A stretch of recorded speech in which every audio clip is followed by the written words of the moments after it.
नमस्कार, आप सभी का एक बार फिर से स्वागत है हमारे चैनल दुर्गा भक्ति मार्ग में।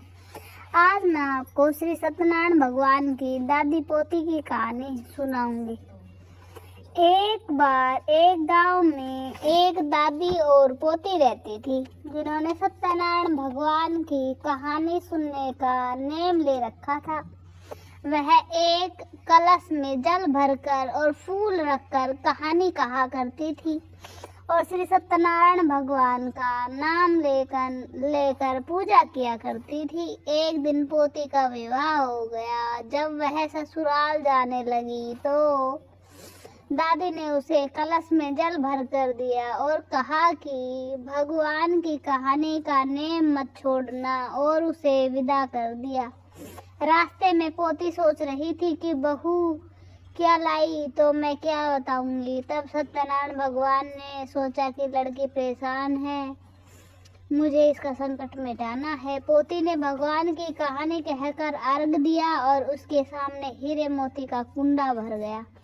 कुंडे को देखकर पोती बहुत खुश हुई। फिर वह खूब ओढ़ पहन कर ससुराल पहुंची। वहां ससुर ने कहा कि हमारी बहू तो बड़े घर की है, जो खूब धन लेकर आई है। तुम पड़ोसन के घर में मूंग चावल लाकर बहू के लिए बनाओ। सास मूंग चावल बनाने लगी तो बहू ने कहा कि आप मूंग चावल कलश के जल में बनाओ। सास ने बहू की बात मान ली और कलश के जल में चावल बनाए। देखते देखते पूरी रसोई का जो अनाज तरह तरह की मिठाइयों से भर गया। सास ने कहा खाना खा ले।